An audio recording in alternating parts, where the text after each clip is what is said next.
Okay, so we're going to do something a little different today. I want to pick up today from where we left off last week, talking about releasing tension from the body.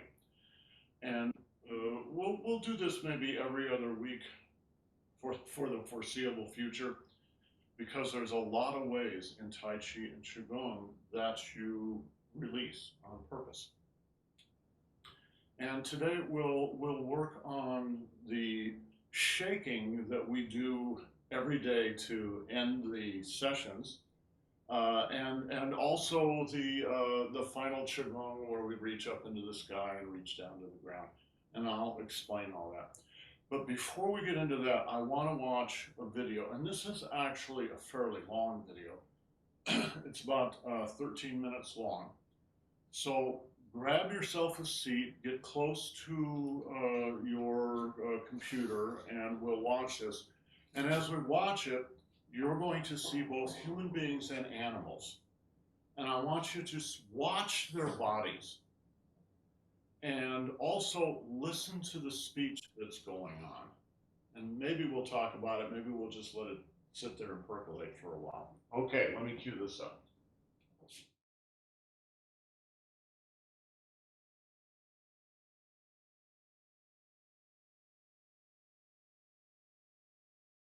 And hopefully you guys all heard how many times they use the word relaxation. All right. Now, I've been thinking about that word, relax. I didn't look up the etymology of that, but I suspect it's lax as in a rather derogatory manner. Lax. Something is lax. It means it's slack. All right. So if you have a string, it can be tight or it can be lax. So to relax is to kind of go like this. So I'm not sure that relax is really the right word for what I want to talk about. I don't think it is. I don't think it is. I don't think we really have the right language in English anyway to talk about this. Releasing tension gets closer to it. In Tai Chi, in my training, what they would talk about is stiffness. Now, that's also a translation from the Chinese, so who knows what the Chinese actually is, what the connotations of the Chinese words are. But the idea is things can become stiff in your body for a couple of reasons. One is you are an embodied being in this world. And if that doesn't make you a little stiff from time to time, you're not paying attention. Another thing is conflict. When you're in conflict, one tends to stiffen up. And of course, that's exactly the wrong thing. There's the stiffness that's brought into our body by enculturation. So we're taught to be certain things, and that produces a kind of stiffness in the body. Maybe in the future we'll go into that in some kind of detail.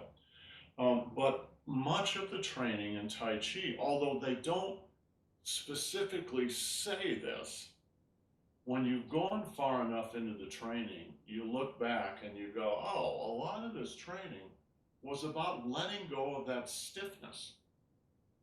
So we use the word relax, but that's not really the right word. Did you see that leopard just walking? Right? He's not stiff. Right? He's pretty relaxed. But when he was in the shelter and he was angry, he was stiff. There was a kind of stiffness in his emotions and in his being. Tension. Yeah. I was watching a martial arts video between a master and a student the other day, and the master deliberately provoked the student and got him angry.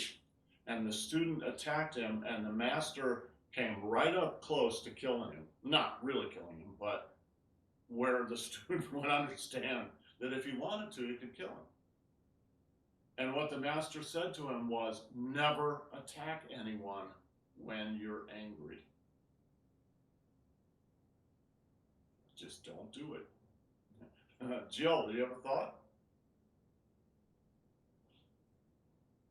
What I was thinking is that it's this, like the notion of relax, like we think, the couch potato, uh, in a, but what I'm, it's like when I look at a cat moving, it's that potential that they're walking with a potential to suddenly, Yeah, just, yes, they Mhm. could.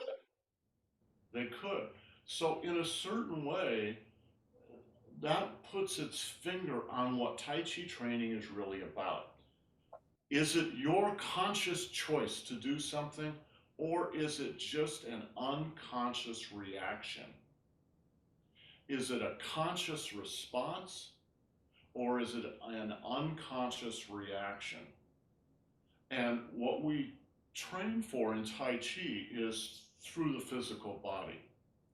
That's a way of getting around all this talking and all our biography and talking about our childhoods and talking about our culture and talking about everything everybody's ever done wrong in the entire history of the world, right?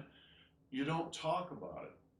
You just find the stiffness in your body and then you work it out. That's all. All right? So there's a lots of ways that we're going to talk about in the future about how to do that. But for the rest of this hour, let's talk about what we do when we end our morning warm-ups, right? And sometimes we do it in the other classes. So we shake, right? We do some shaking, right? The heels and the legs, up the back and out the arms. Oh. Oh. All right, the whole body.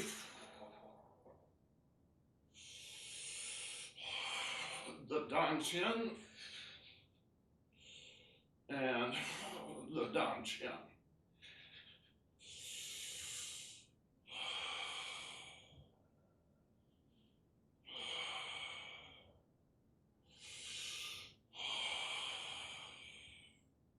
So that was like 2 minutes, and I already feel a lot better. I'm going to put one of my pieces of tape on here.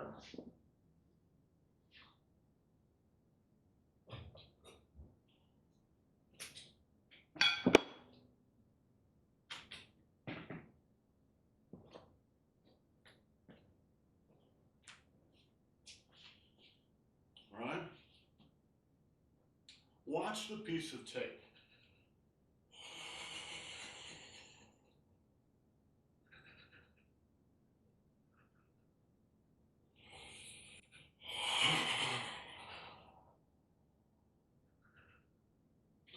Now the truth is, you do it from the Dan Chin, no matter. I mean, you could make up any kind of shaking exercise.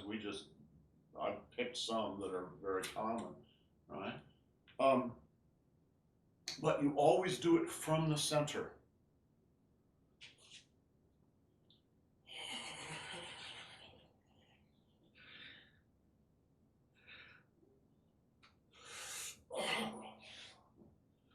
And you just shake that stiffness out. Now, I spend a lot of time on the computer because I'm trying to get our YouTube channel up and running, which is quite a task.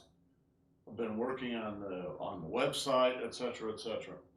So I spend, I got up this morning at 2:30 in the morning, and I've been working on the computer ever since then. All right. I go to bed very early. I get up very early because otherwise I can't get any work done. So I've been on that computer for hours and I can feel it in my nervous system. It's like buzzing. Zzz, zzz. When you're working on a computer, when you're watching TV, when you're driving a car. Have any of you ever worked with a big electric tool? Yeah, check, right? If you've never worked with a big electric tool, go out and buy yourself a good hammer drill and just drill some holes in the cement. And you will learn that just puts it in your body. All right? We live in an electric world now. Field. Even a giant electric field. And we are, at least in part, electric beings. We're bioelectric. So there's a real interaction between the body electric, exactly, Jill. All right? There's a real interaction between the electric world out there and our world. And we get full of static. Let's just call this static. When you do these exercises, let's do them again, right? Maybe a little slower, a little calmer this time, right?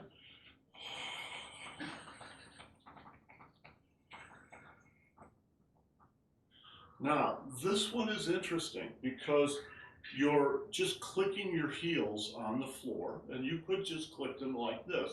But when you shake it while you're doing it, man, it releases stuff. Now, this is a real trick. I know that a really good dancer could do this and do it well. 1, 2, right, left, right, left, right, left. I'm not quite that good. When I get going, the rhythm is not as perfect as it should be, right? But it's better than it used to be. Right? This one now is just like doing the Charleston. Right? You should be sitting down here and just let your legs go loose.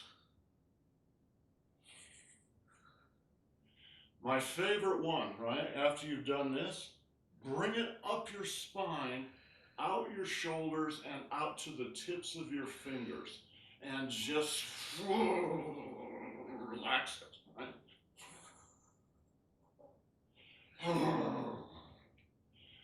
For me personally, when I do that shaking, I start in the center of the body and I work out the arms to the very tips of the finger on both sides, from the center to the periphery. And sometimes at the end, it's just my fingers. Because they gather a lot of the static from the electrical appliances around us. Right? And then when you do the whole body, I use my shoulders and hips. And they're moving in opposite rhythms. So they're moving like this. Right?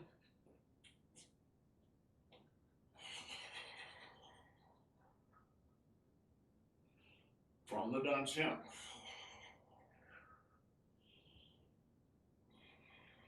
And then grab. Now your fists here should be in fists, but they shouldn't be hard. They should be very soft. You could just pop. Very soft. They're not to slug anybody with. They're soft, and they should stay soft. What I've noticed, I noticed it in myself when I first learned this, and I've noticed it in most people since. When you try to shake, what happens is you go to the periphery of your being, in this case your hands, and you try to shake yourself by shaking that periphery. So what happens for most people is your hands will get very hard, right? But that's not what you should be doing. What you should be doing is, instead of shaking from the periphery, you should be shaking from the center. Look at the difference between this and this. That's the difference. When you move from the center, the periphery stays very soft. I'm not going to feel my hands. I can see it. Feel.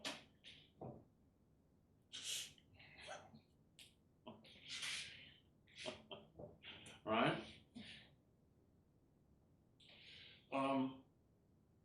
And then when you go to the outer one, right? Same thing. This one with the fist is kind of the inner one. This is the outer one, but they're the same thing. This one's pointing inward. This one's pointing outward. Boom. Good. Right. So that will release a lot of what you're holding inside. It's a great thing if you've been working on the computer for an hour. It's a great thing to stand up and just shake all that stuff out. Sacred shaking. Annie mentioned sacred shaking. There is a tradition in every traditional society that I know of sacred shaking. This is a version of it. Every other, especially indigenous cultures, have retained that sacred shaking. Annie and I actually took a course in it once, a long time ago Oh now. my gosh, 30 years ago. I can hardly remember. 30 years ago or so, right? So this shaking is not only something in Tai Chi and Qigong, it's in every culture in the world, and it's from ancient days up to the present. Just shake it out, right? I think our cultures are even worse now because of how much electrical stuff we have around us and how much time we spend sitting in front of it. Okay, guys. So in the future, we'll talk about the deep breathing techniques. We'll talk about all the things we do. I listed them this morning, and I stopped at 14 or 15 different things. We'll have to consolidate a little because I think 14 or 15 weeks is maybe a little too much. But we will explore the different ways of becoming aware of and then releasing tension in the body. All right. Okay, guys, if you're going to stay for beginning Tai Chi, give me 15 minutes. Otherwise, we'll see you next time.